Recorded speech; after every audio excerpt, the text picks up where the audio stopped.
Okay. Good morning. Good morning, Jill. Good morning by you, afternoon by me. And what's your mug say? Always be yourself unless you can be a unicorn. Then always be a unicorn. I have a unicorn mug, and then I also sometimes just need this. It says, "Don't make me break out my flying monkeys." There you go. There you go. Right. I love those. Yeah, we have a series of funny ones, but this is one of the fun ones. I have a couple of dog mom ones too. Oh, yeah. But it's Friday, so it's unicorn time. It's unicorn time. Mm-hmm. You were on a broadcast this morning. What was that about? Tell us. That is a woman named Sherry Dunleavy, Dunlevy, and she has a podcast she does called Graduating Grief.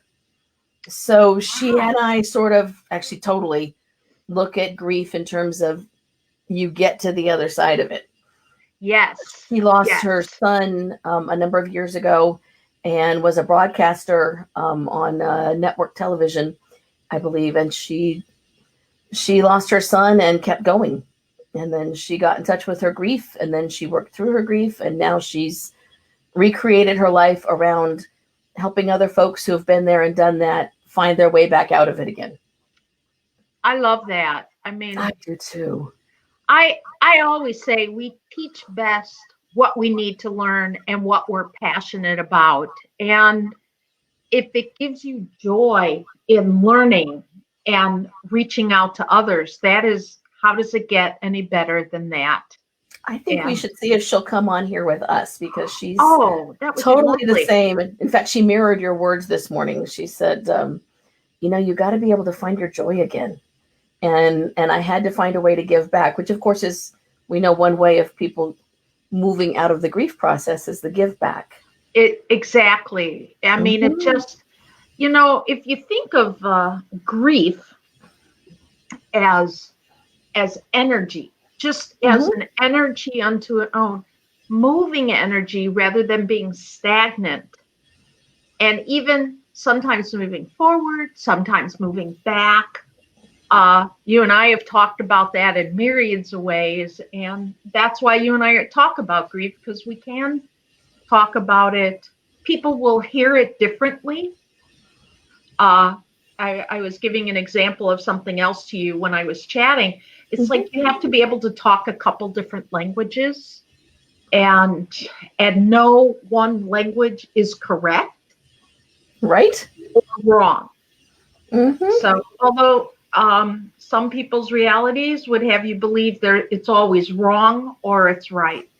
Right, which is something she ran into as well. Yeah. Right. And she had just lost her beloved puppy, who had been with her a lot of years, but that was like her heart dog, like my Adele was, like your kitty was. And so we canceled on Monday because both of us needed to, but she said she just needed a chance also to recollect and to collect. And this morning she said, I've told people about it and they always want to offer sympathy. And she said, and I don't tell people because I want sympathy, which is also something grievers say. They just want to share where they are. If you don't mind me talking about Charlie, my cat. Please do. We also, like I said, teach best what we need to learn. And I will say Charlie is one of two cats that grew up together, and Oscar is probably my heart, like my boyfriend. Sorry, Daryl, but Oscar laying here. But Charlie was so young. He was only 5.5 years old. And I knew something was going on. I got him to the doctor. He had lost 3 pounds. How can you tell sometimes when they're real furry? So he had lost this weight. He was being finicky, but sometimes cats are. But I got him in about as soon as I realized the two together. And they did the blood work. And I probably knew nurse-wise and also in my gut that anything we did probably wasn't going to help, but I was going to go through those motions anyway till I could say stop. So my daughter, God love her, she's got the guts for it. She came over, held him while I gave him sub-Q fluids. As for people that don't know, for your pets, it's a needle under right by the back of their neck in this case, and you give him 100 cc's. And the first day, I think he turned around because he had that much energy, and then within 2 more days, he spiraled down. I called her on Friday and I said, don't come on Saturday. He took a turn for the worse. I mean, he was disoriented. He was walking crooked. He wasn't eating at all. And I, like anybody, when faced with decisions, I said, I hope you die at home. If not, I'm taking you to walk you to the Rainbow Bridge. Yeah. And then, sleepless nights, of course. And he just wasn't doing it because, like a puppy, he still wants to go. He's sitting there for his treats. They know to rustle the bag twice a day, and he's sitting there, but he's so nauseous. He can't even walk straight, and he's not eating. And on Saturday night, Sunday morning, I said, I have to bring him to the vet. And Daryl let me make all the decisions. And so I did that. We did that. And I cried my heart out. And then I cried some more all the time. And I'm sharing this with our listeners because sometimes you need to hear another grief story. Plus, I want to tell my grief story. Right. And so I had written people say, I'm telling you what's going on with Charlie, and don't call. I don't have the energy to talk right now. I didn't want to, and I didn't. For 2 full days, I did not answer any call, 1 call, but did not. And even clients of mine, I said, I'm not able to talk now. How are you? I'm sad, and to even say that, and in some of the professional communities like ministers and stuff like that, they don't want you sharing your personal life. I don't quite believe in that. I think you can share up to a point. Mm-hmm. And so I did up to a point. Mm-hmm. And then Monday, I was just in a fog, right? And just doing my best. One of the things on Sunday, after I'd walked into the bridge and said goodbye, a friend reached out to me. How are you? A good friend. And I made this comparison and I asked her, I said, is it wrong of me to have flashbacks about the choices I had to make for my mom 20 something years ago? Because there was only 2 weeks, right? Let's give her some chemo. And finally, I had to say, no. Yeah. This is not giving her any quality of life. Let's move her to hospice. But where there's life, there's hope. I hear you, and then I know. And the same questions I asked myself, should I have, as we talk about to our listeners, I was going through. And it's not that I still didn't question, should I have, to listening audience, I will be quite forthcoming that I don't have thousands of dollars to help my cat to go through. Yes, he's part of the family, and I don't have health insurance to help with him. Right. I don't have that. So I had to make some hard choices. In my mind, if it's an acute problem that I know can be fixed, or there's a good chance they could be fixed, mm-hmm. I'm all for it. Let's take out a little bit of a loan, a credit card to do that. But when you say kidney disease in an animal, and it's not just an acute episode and there's no turnaround, can't do it. And it's painful. Same thing with humans. It's the same with humans. It's not a money thing, but are you extending their life for you, or are you giving them any quality of life? Right. And so I wrestled with that, comparing it to my mom and going, what am I doing comparing this to my mom? But my friend Rochelle said, it's okay. This is good. And I don't know about you, but when you go, at least here at the University of Illinois, and you bring your beloved fur baby, or sometimes they're not fur babies, sometimes they're snakes, sometimes they're chameleons, whatever, and you bring them in to cross the Rainbow Bridge, they ask about cremation. Mm-hmm. And so now, probably for costs or whatever, they farm it out. Well, I called the funeral home the next day. They said, go to the website. I called them back. I said, I'm grieving and your website is really confusing. They said, yes. And I said, as a grief counselor, let me tell you a few quick fixes. Yeah. You need this feedback. And so let me just say, I got through that day. And then I was feeling like I needed to let my flying monkeys out because I was frustrated. Yeah. So I channeled it really well, because we've had problems with our TV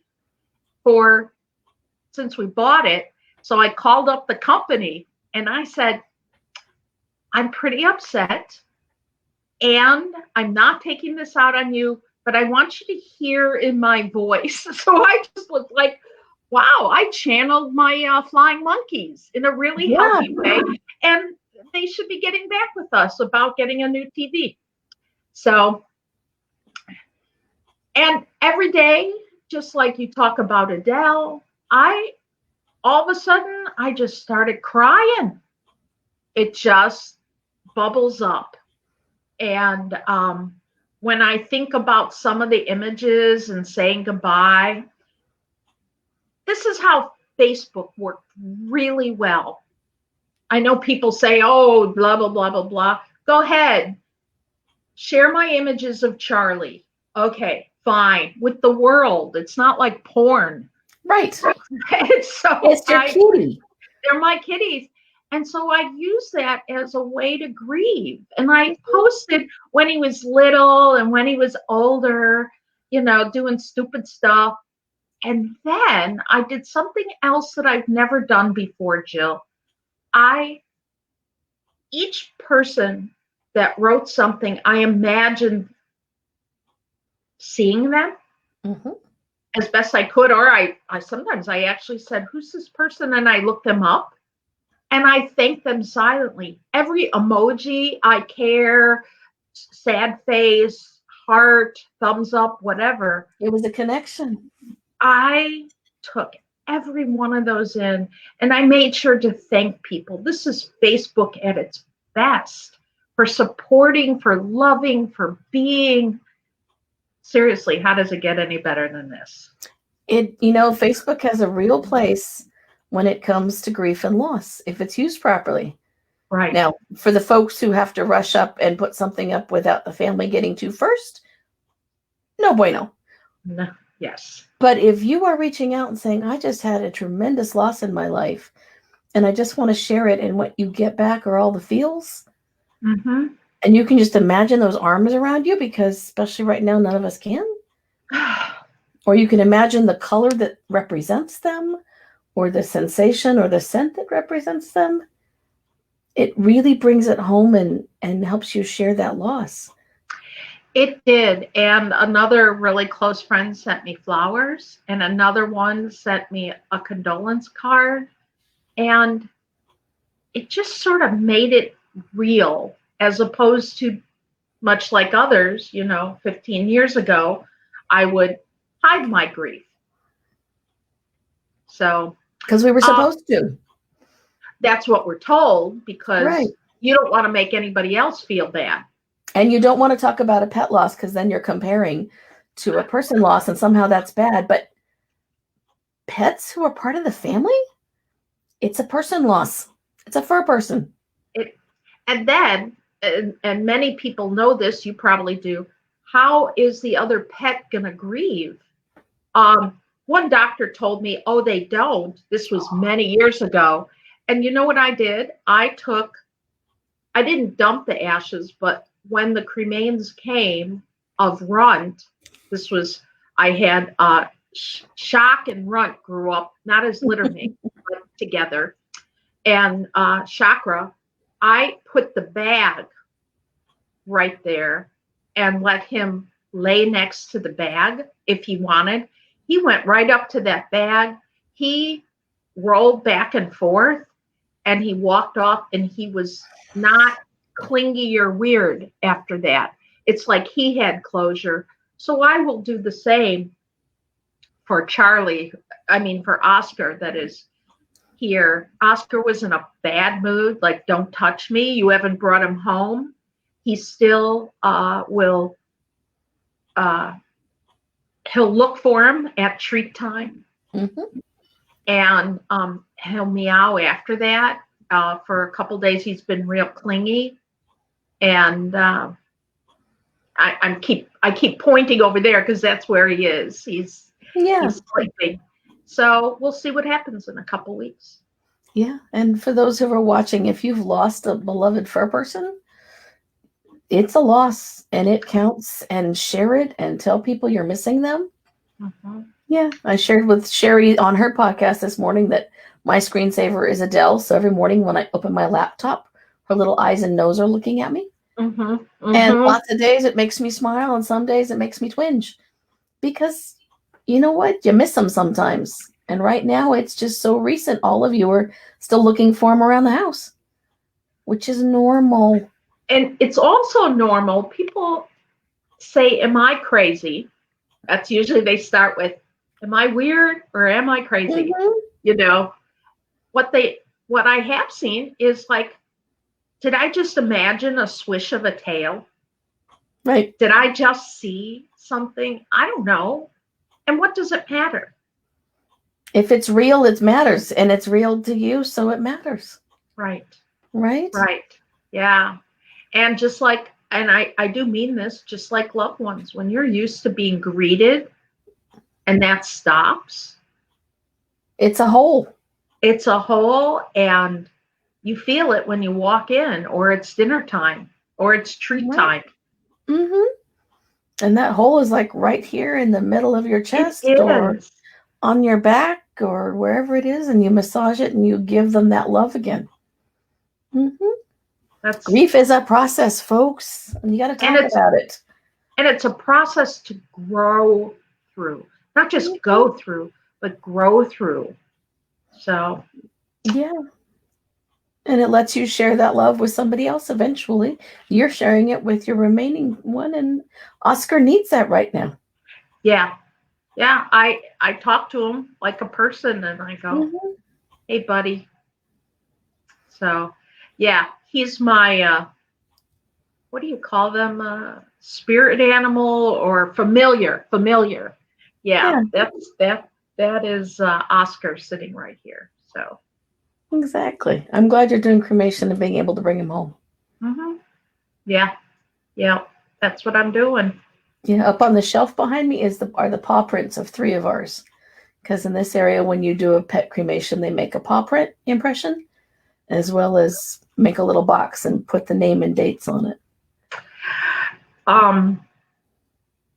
The one place was out of my price range to do that, but the animal hospital where I brought Charlie, they made a paw print. They didn't used to do that, but while we were bringing Charlie to the doctor the first time, this is just so beautiful. Our daughter and son-in-law and their family, my grandkids, all were bringing their beloved cat of 15 years to the hospital. And you know what? I just love the way my stepdaughter does death education. They made paw prints at home on dough cookies, those dough. Mm-hmm. So they had done that already. And then I suggested, one, don't go by yourself. I might have said this already last week. I can't remember. Don't go by yourself. You've never had to walk an animal to the Rainbow Bridge before by yourself. Make sure you go with the family, even if you're the only one that can go in. And bring the whole family with you so that when you do that for a human or non-human and you show up, it teaches your kids to show up for a crisis, that you're not going to be pushed away. It teaches you to just show up and let yourself be absorbed in that love, Right. So, and they did that. So we're a week behind them. And then my 10-year-old granddaughter wrote me and she said, sorry to hear about Charlie. I said, I'm still sad and it hurts. And I know it was the right thing to do as its mommy. And she said, sort of like Kira, which was the name of their cat. And I said, exactly. What a wise 10-year-old. You can tell who her grandma is. Well, her mom too. I mean, right. Well, her mom praised you. You passed it down. Yeah, she does death education well. And we don't educate at an early age about death education. And that loss is how we teach kids about death and dying and how to grieve. Right. It's the number one way. And if it's done right, then kids can see that you make decisions based on what information and what resources you have. Right. And that you stay present when you're having to walk someone over the bridge. That's right. And that you share that grief together. That's how we teach kids. Right. And our veterinarians right now, because of COVID, you can't go in the hospital, but they're doing those moments at the end of the day. Mm-hmm. And they're bringing people in through the back so that they don't upset the people waiting at the front who aren't allowed in. Mm-hmm. But they also have a candle they light at the front that says, if this is lit, somebody's saying goodbye to their beloved friend. Mm-hmm. Please keep it quiet and be respectful when they come out. The animal hospital let both Daryl and I in because it was specifically for it. And they took us in a back way. They just quickly brought us to a room and okay. I think a hard thing for people is to show that vulnerability to their children. Right. Like I was hoping we'd grow out of the 50s and 60s and 70s, but that still gets passed down. And they want to either compartmentalize it or replace it, not acknowledge it. I found myself cooking a lot to keep busy so I didn't have to feel everything. And my daughter, God love her, she said, I'm keeping busy because I am not able to think about this right now with my 3 cats and the prospect that this might happen, even though she's really wonderful. She's helped me through with other cats and I've helped her with hers, and she'll get through it, but it's still something that you get through and you process, and it's okay to be busy for a while. Oh yeah. It's okay. Acknowledging that you are keeping busy because of is a certain awareness that's just wonderful. That's the healthy part, right? That's the healthy part. Right. My mom used to polish silver. I always knew someone was dying when the silver came out and got polished because we didn't use silver, right? But the silver service for eating on. Yeah. She had small children. Like, why would she do that?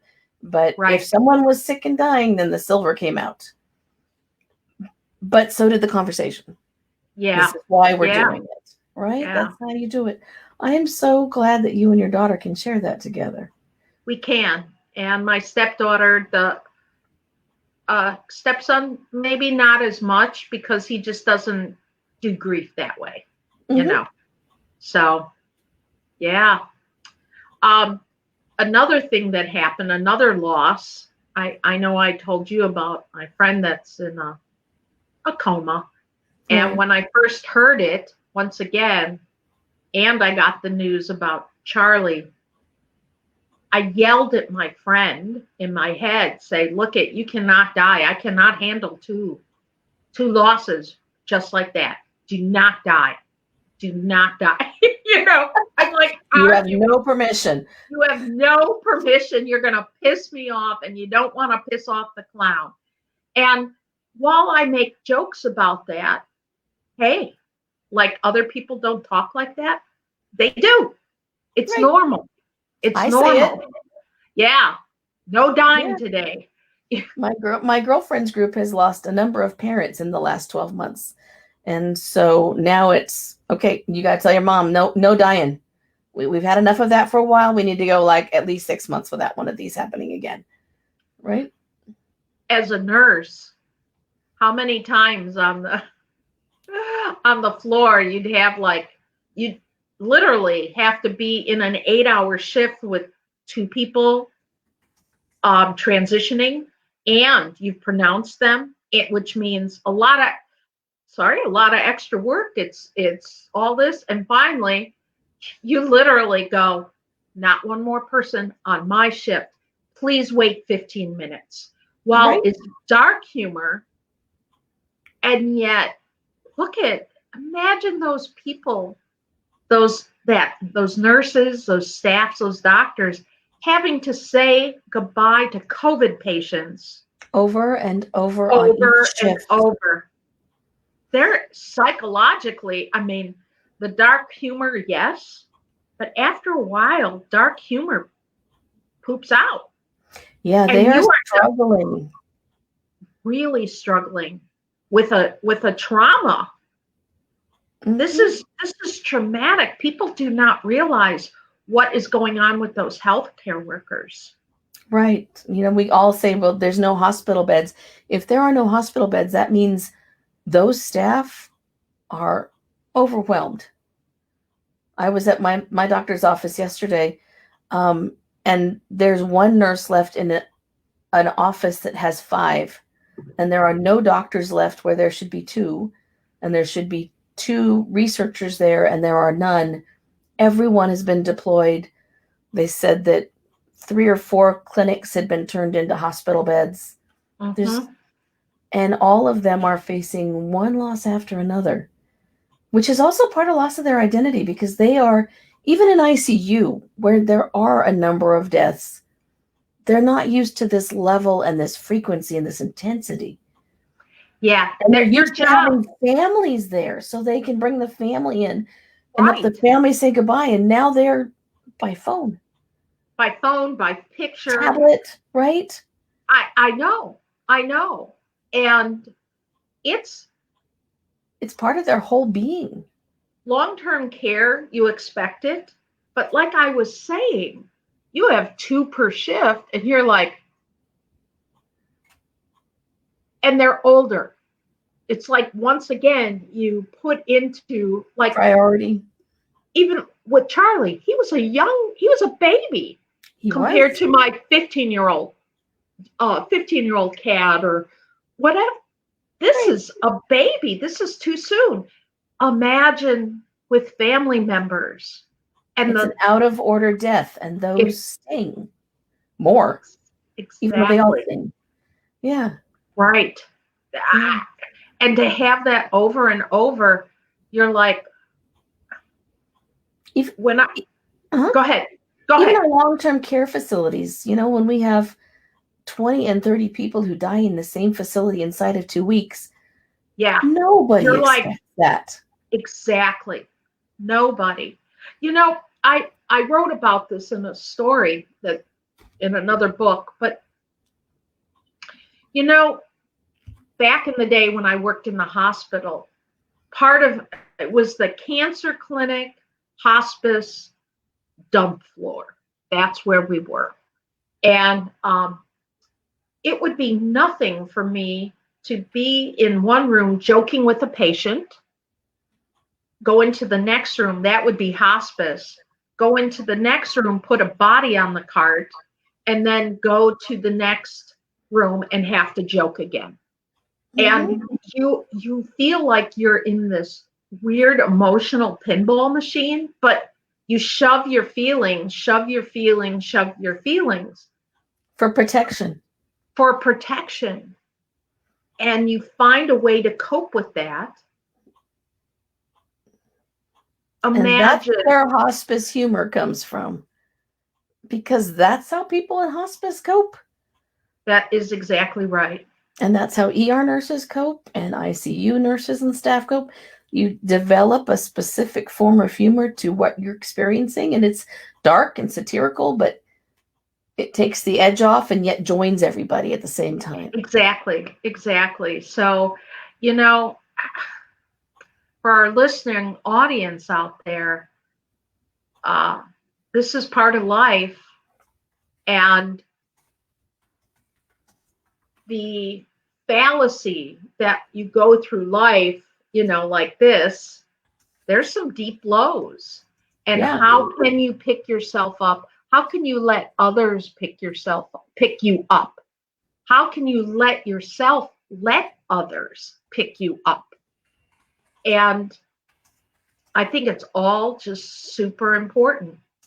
So, do we have any people listening? Yes, I was responding while you were talking. I didn't want to interrupt. Debra Norwood is with us, and she said, first I love her. She really appreciated you sharing about Charlie and for letting people know that it's okay to be sad and that the flashbacks and reasoning are relatable and that your honesty is super refreshing, because it's important that we share this instead of being competitive, that we all share the grief.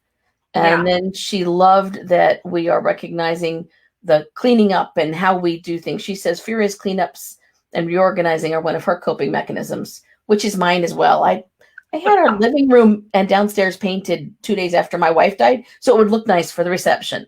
Like, who does that? I know. I do that. Right? And then she said she wanted to thank us for bringing up the grief of hospital workers, because their grief is underplayed and we view them as heroes. And you have to be a hero, you can't have emotion.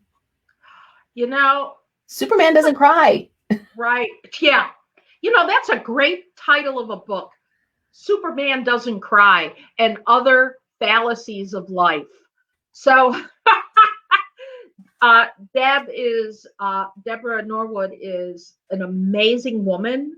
The things that she does, I can't even name them all. And she is just a blessing to the whole universe. She's part of Association for Applied and Therapeutic Humor, as well as Laughter Yoga and World Laughter Tour.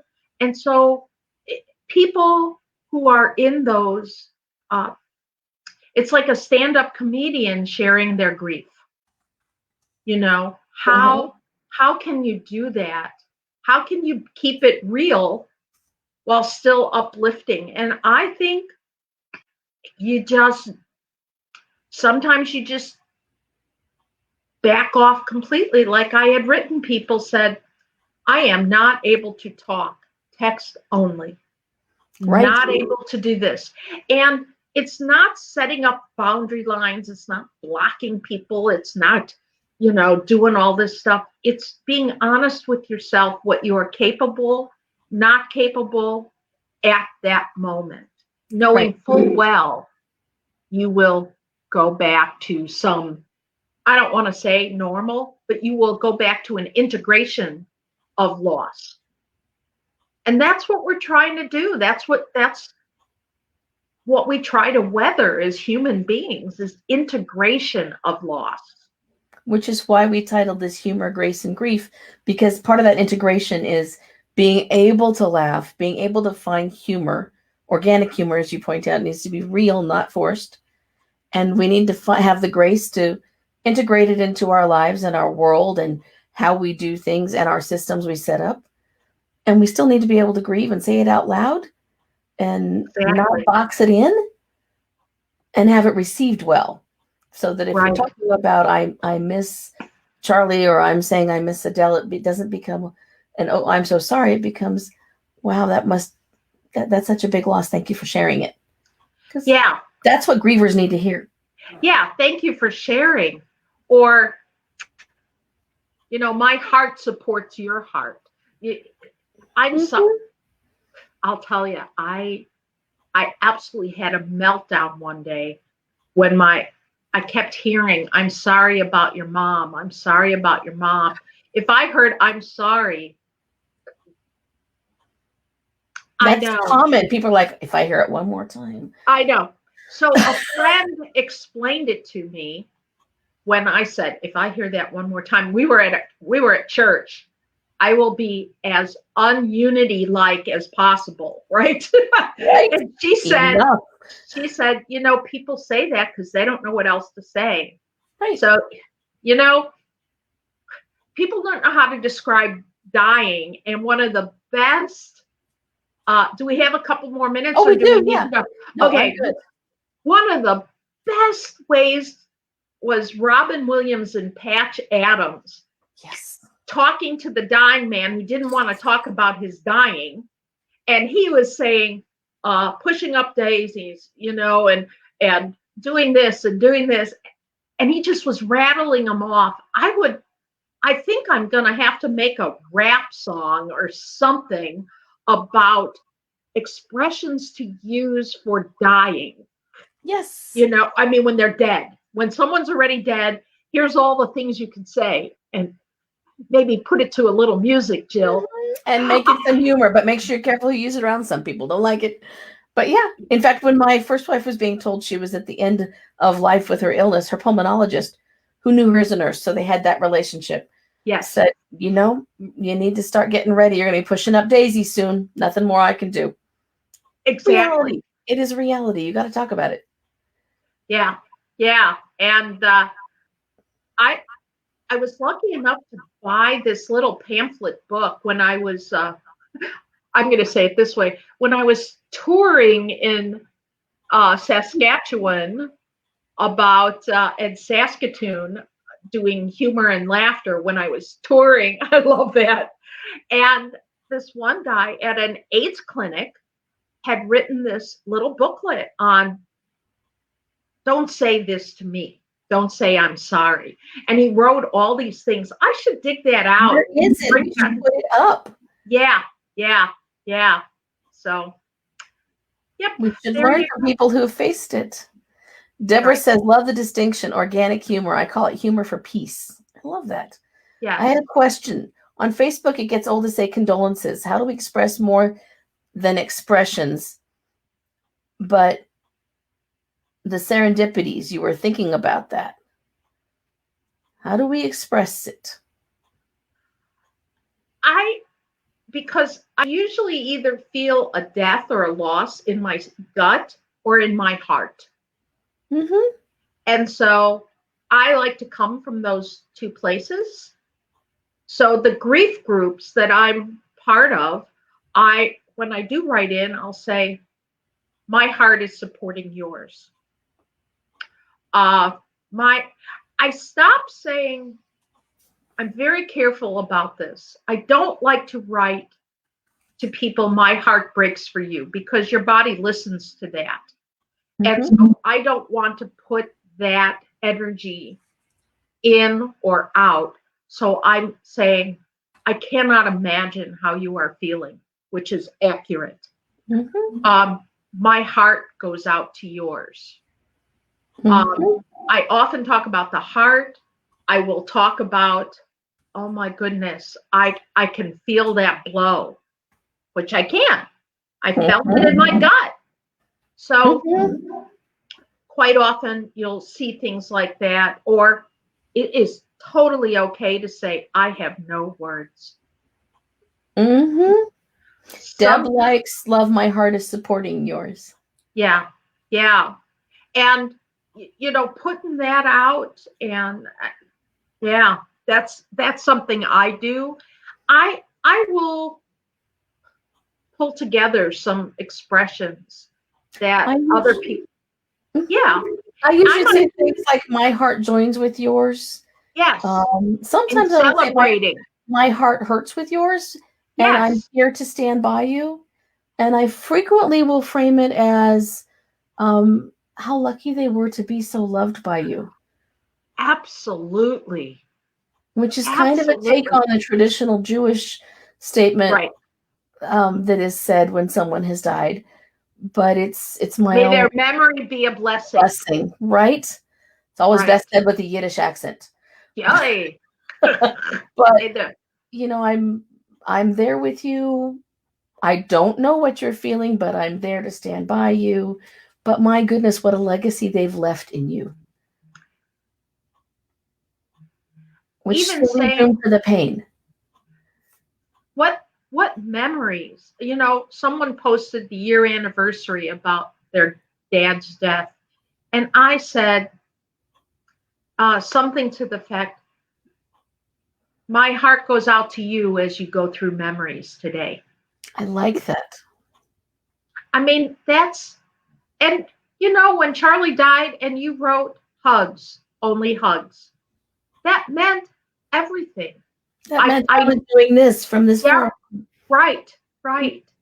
And that's why I think, I know there's books out on it, but I'll put some in here. You know what? First, I'm going to call out to Facebook, and I'll tag our page too. And I'll ask, what do other people say? And then we'll collaborate for next week. Debra says, great idea. Make us a pamphlet. So I'm going to say, if anyone has ideas, we will add them in. Yes. All right. Yes. All right. So next week we shall meet. We'll be past Inauguration Day and hopefully be able to take a breath, share where our heads have been, and we will be back with some more humor and a lot more grace. And we'll share some of the grief, and we'll be ready to put our pamphlet together. I totally agree. You know, you're speaking, Deb may or may not know this, but you're speaking at the AATH conference. So that might be a perfect time to launch that as a piece of paper.